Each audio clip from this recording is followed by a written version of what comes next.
Okay, hey everybody. So, as I said in my last video, if everything fell into place, we would go, I'd take you outside and show you the outside animals. So, I'm going to put this on pause and we're going to get outside and I will start it back up and we will go through some of our animals on the outside. So, I will see you all in just a few. Okay, so here's our lovely snowball bush. I'm going to try and go as slow as I can so I don't make anybody seasick.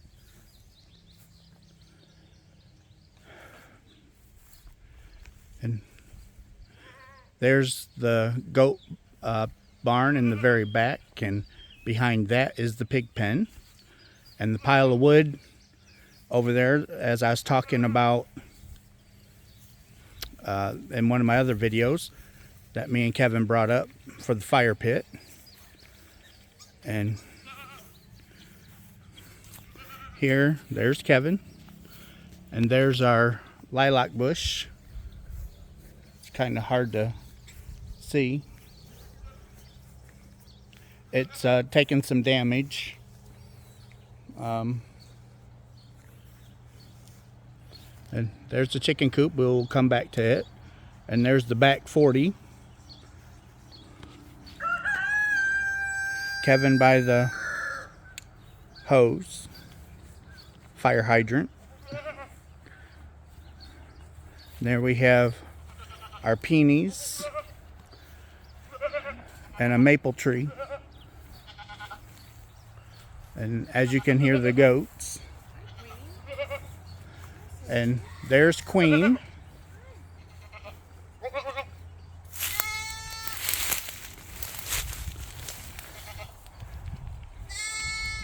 She's the big mama.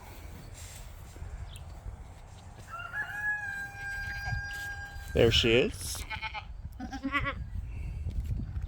Hi, sweetie.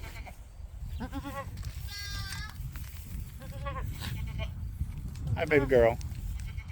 Oh, you got some goodies.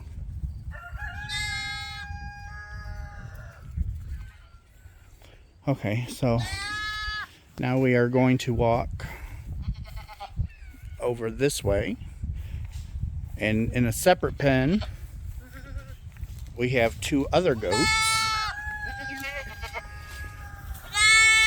Okay, now who's the brown one? That's Waylon. And who's the other guy? Black licorice. And they're, of course, they want some attention. Hi, sweetie. Hi. Hi. What?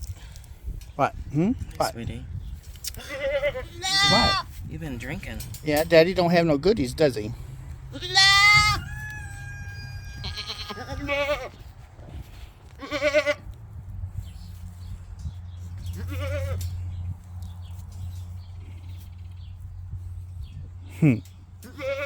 They're cute.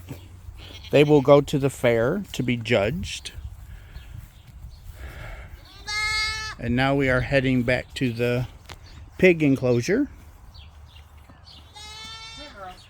They are in a covered cemented area, and they have a Kwanzaa hut. And I got to get over, trying to keep this out of the sun. Hi, sweetie. But there's one of the... That's Rizzo. Okay, that's Rizzo. And Sandy's sleeping. They got named after the Grease movie, Sandy and Rizzo. And they will be going to the fair. One will be judged and one will be going in our freezer. There's the other one. There's Sandy. There's Sandy. Hi, sweetie.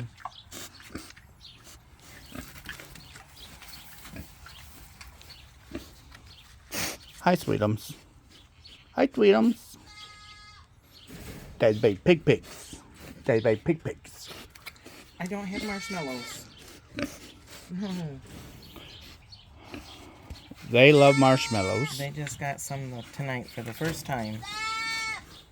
And animal crackers. Animal crackers, marshmallows. Candy bars. Candy bars will be coming. They have a sweet tooth too. So that's just more of our backyard. And then there's the big garage. We're gonna go up towards the chicken coop. Yeah, when he's done.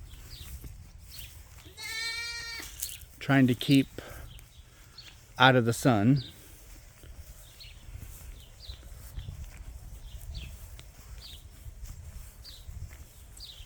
I'm trying to keep this as still as I can. Up, we have the little black cat. That was in the house. Princess. That's Princess. She was in the house. And then here's some of our chickens, but not all of them, because we got 10 more. We got 10 more in the chicken coop. They just haven't come outside.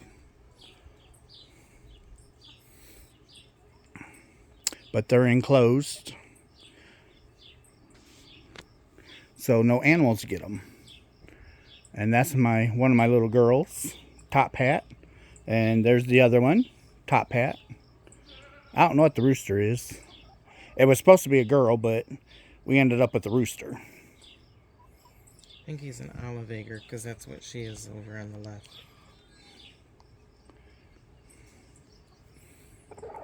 But they're nice and safe in their enclosure. Now spin you guys around. This is our straw heap where we will plant some carrots. What method is that? I don't know. It's where you just throw seeds into old alfalfa or old hay, old straw, and they just grow in that. And then when you go to harvest them, you just pick them out. It's real easy. And here's the sprinkler for the garden. And there we have a cat back there digging already. That's Ox. That's Ox. But He's in the house this summer, or fall, winter. But it's not a very big garden, but it's big enough for us. And there's our big old rock in the back of the yard before it goes into the field. And we do have burn barrels that we've not used in a long time. What, sweetie? Oh, that's sugar. If I can get her. That's sugar.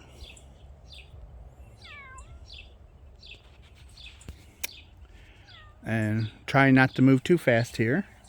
Now we are going to spin around, and I'm going to put this on pause, and I will go back into the house. See you then. So, that was our little backyard farm. And now we are back in the house. And we have our colors. And now that the sun isn't coming through my window, I opened up the curtain.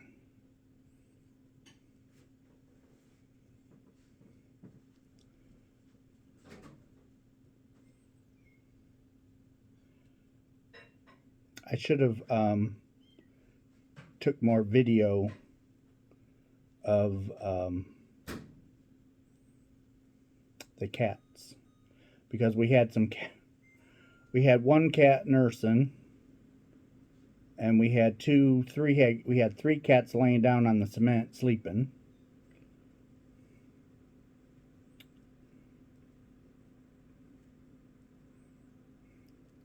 But I think I'm going to pause this for a minute and get some more light. It's starting to get dark. All right, there we go. I've got some light. Still looks a little dark, but I don't know what. It's the same setup as I normally have when I'm here. I don't know what the problem is.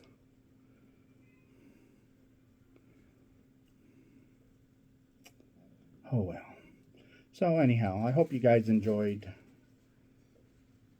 the backyard scenery. It's something that I wanted to do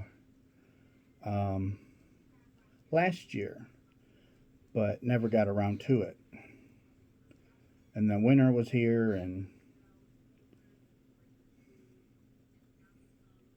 yeah. So I got it done this year. And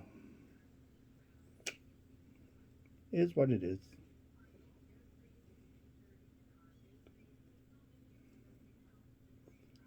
It didn't feel too bad outside, actually. Felt kind of nice. But we've got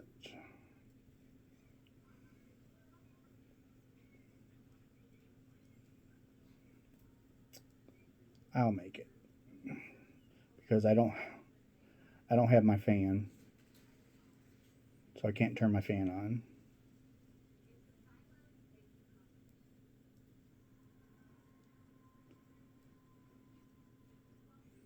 And the yarn, I'm I've not got down to the two new colors yet. This is from this is what was left of the last video that I didn't finish, and I'm trying to get it finished.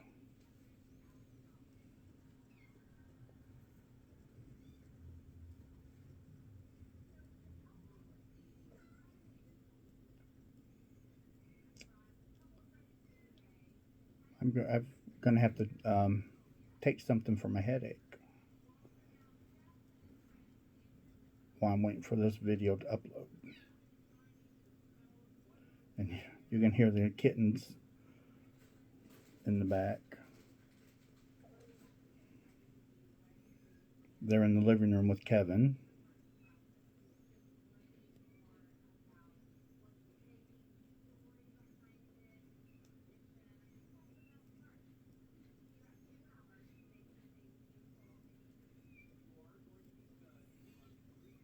Oh,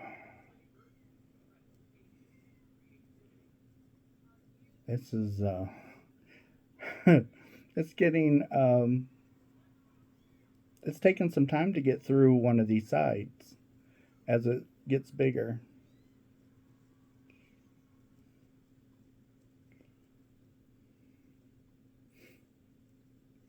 Here in a couple of weeks.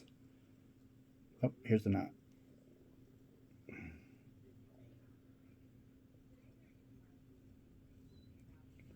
I just want to make sure it's tied and tight and not going to come undone. That's always been one of my biggest fears.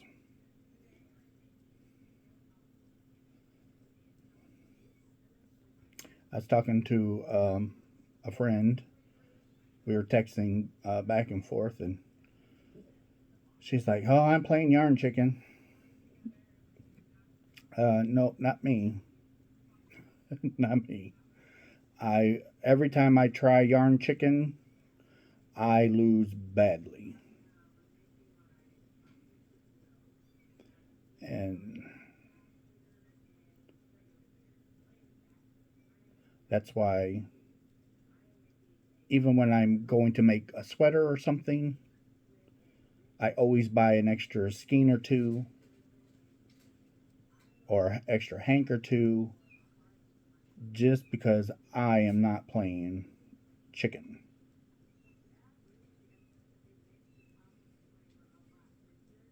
Because even though you gauge before you start a project like that, um,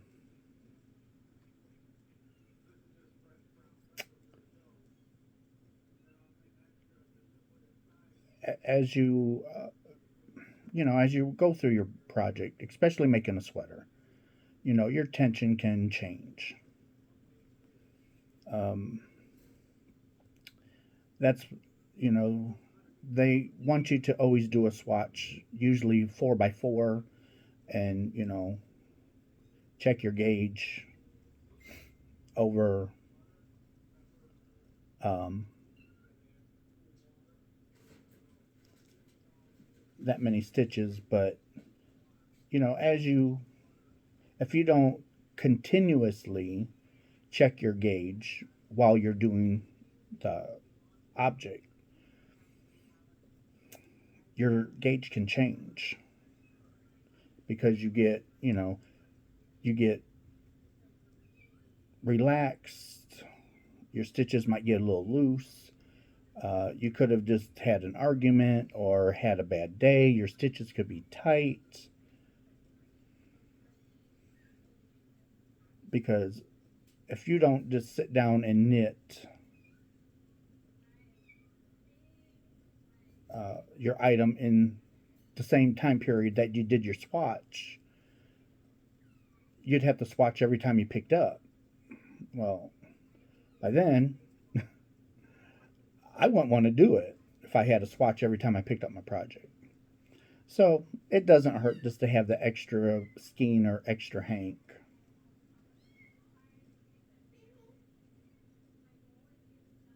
And when I do a sweater, I always factor in more yarn,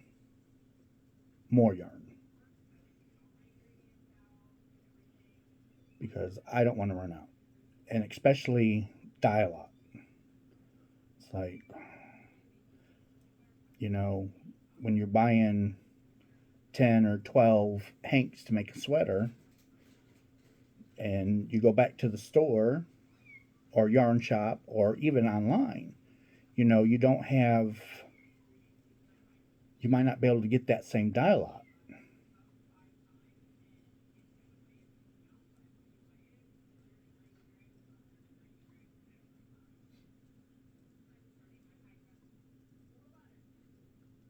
And if you go to get yarn on sale or clearance, you know, chances are you might not be able to find that yarn or that color because of it being on clearance.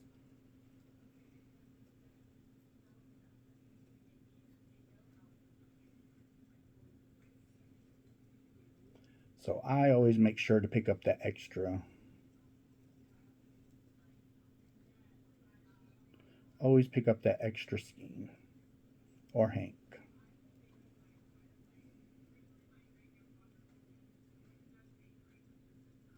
Unless you just like, you know, if you like the challenge of it, hey, some people do.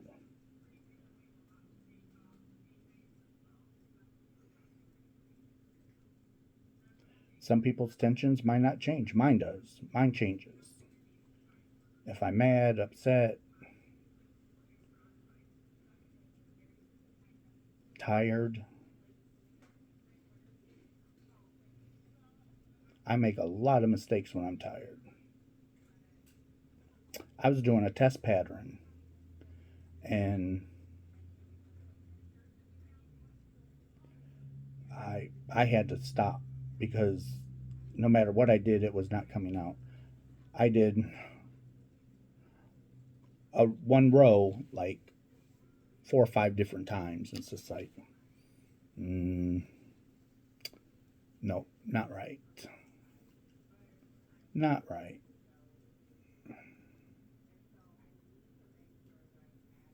So it's like I put it down, went back to it the next day, figured out what I was doing wrong, and was able to move on. Got the test pattern done, and I sent it back to the designer, and all's good.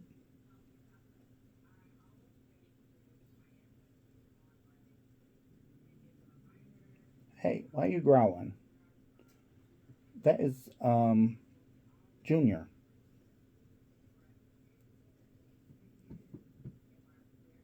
That's Junior. Yeah, that's Junior.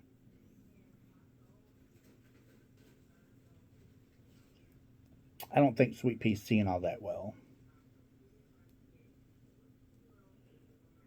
She's several years old,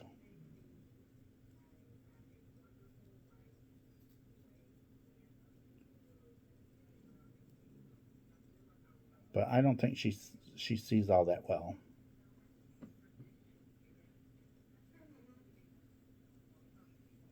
because she'll see Junior coming and she'll just start growling and hissing, and it's like, Sweet Pea, that's Junior.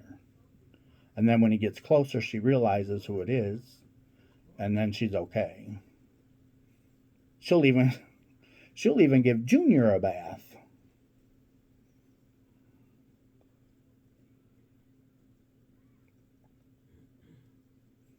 But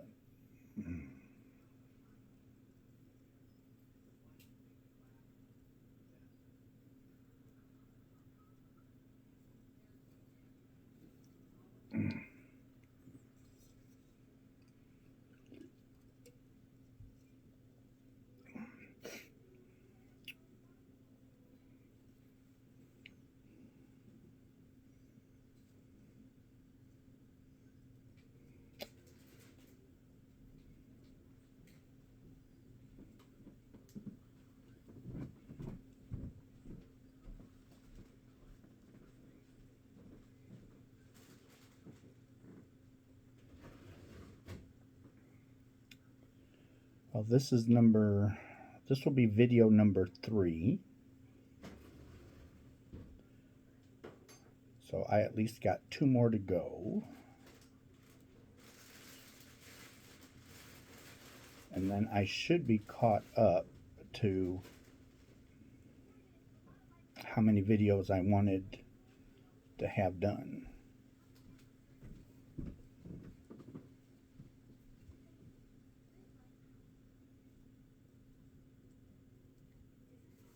It's hard pre-recording videos like this all at once because anyway, for me it is, because I I run out of things to say. I told you guys about everything, you know, but if I don't record like this, then we don't have no videos.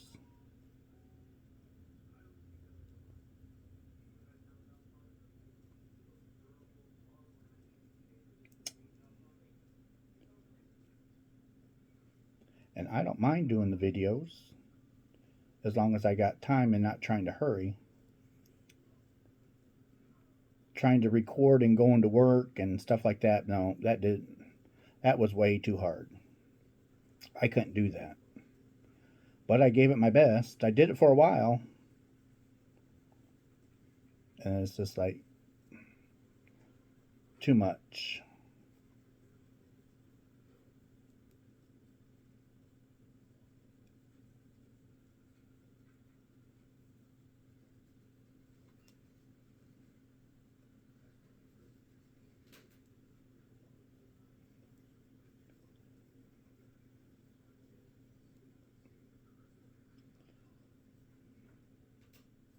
I hope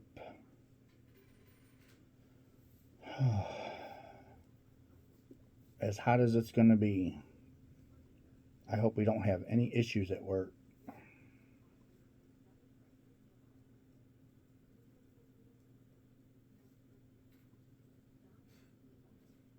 Come on.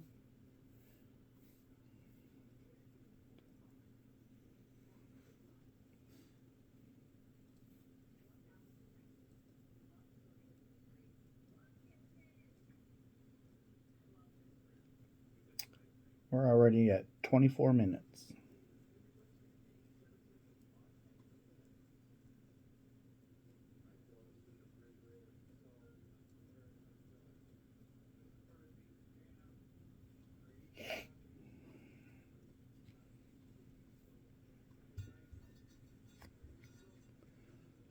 we'll make it to the second color, but not sure how much of the second color I'll be doing before I time is up. I'm gonna have to take a look at my camera. For some reason, it just looks dark.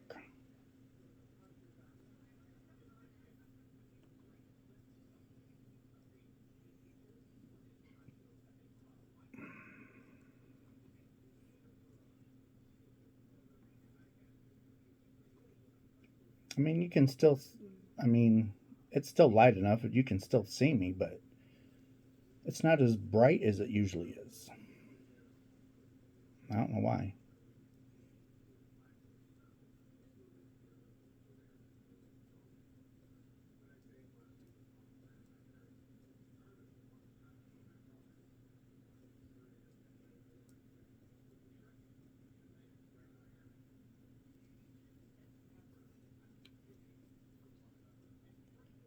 Oh my goodness. Try and get to my corner and turn before I stop the video for this session.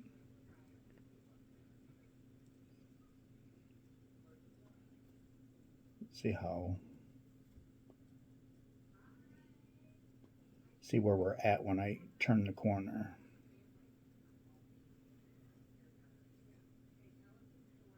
But it's still taking quite a while to upload these videos,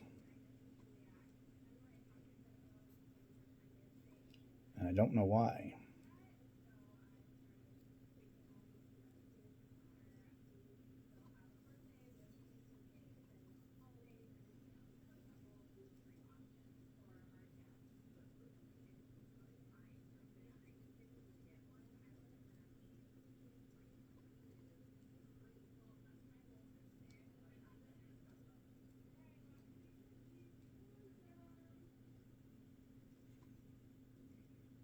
We're not even to the other color yet.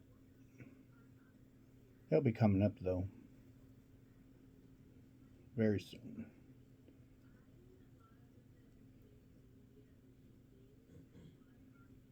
Trying to look for the knot before it gets up to me so I don't have to rip out. At least crochet is a lot easier to rip out, and here's my knot. Yep, that's good. Crochet is a lot easier to fix a mistake than knitting. And there's knitters that would disagree with me on that. Some knitters, some people, they can fix a mistake very easily in knitting. I'm not one of them. But I don't practice like I should. Um,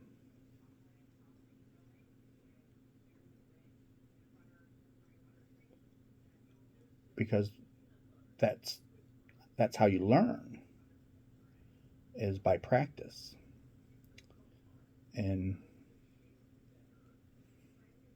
instead of ripping out, I just rip out. If I find an error, if I find that I did an error, I'll just rip out.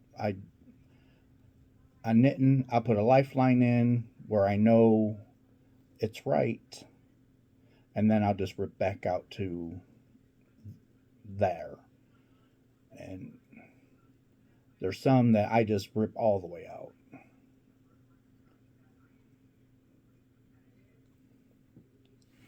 Because I just, and I should take the time and effort and rip out, because in knitting you can rip down an entire, you can rip down to an entire row, or you can take 2 stitches and go all the way down, 3 stitches and go all the way down, and correct, so you don't have to rip out.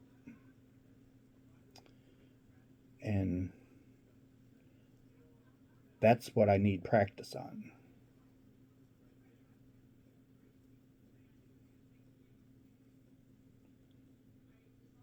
And it would save a lot of time and a lot of frustration if I did that. But crochet, you can just pull out all the way until you get there, and because with crochet that's the only live stitch is what's on your hook. Everything else is finished. And but in knitting, all of your stitch, well, unless you've got them on a stitch marker, but all of your stitches are pretty much live. And you can have one stitch, if you miss a stitch, or if a stitch slides off your needle and you don't see it, it can go that stitch can go all the way down. So I need to practice some more about fixing stitches.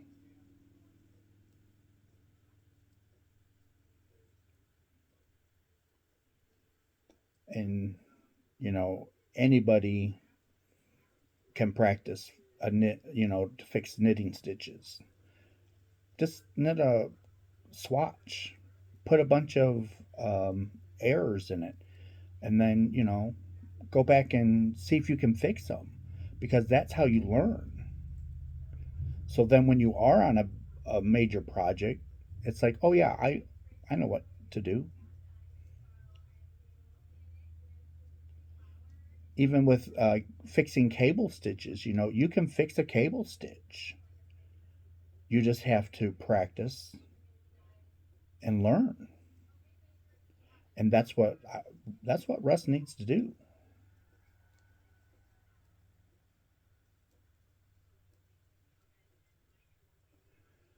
Okay, we are at 32 minutes.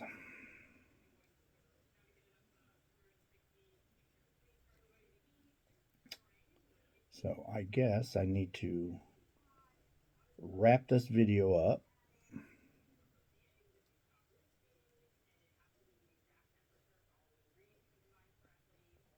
and pick out the next two colors.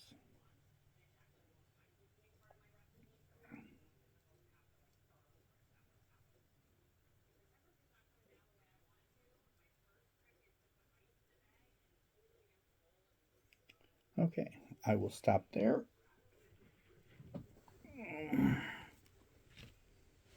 Getting big. And that's all the yarn that we've got left.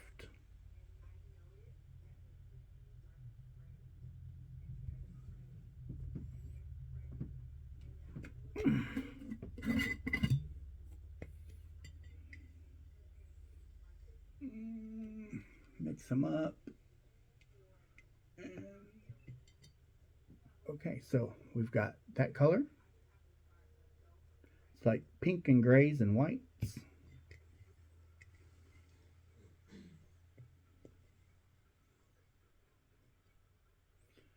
Ooh. And we got some more browns.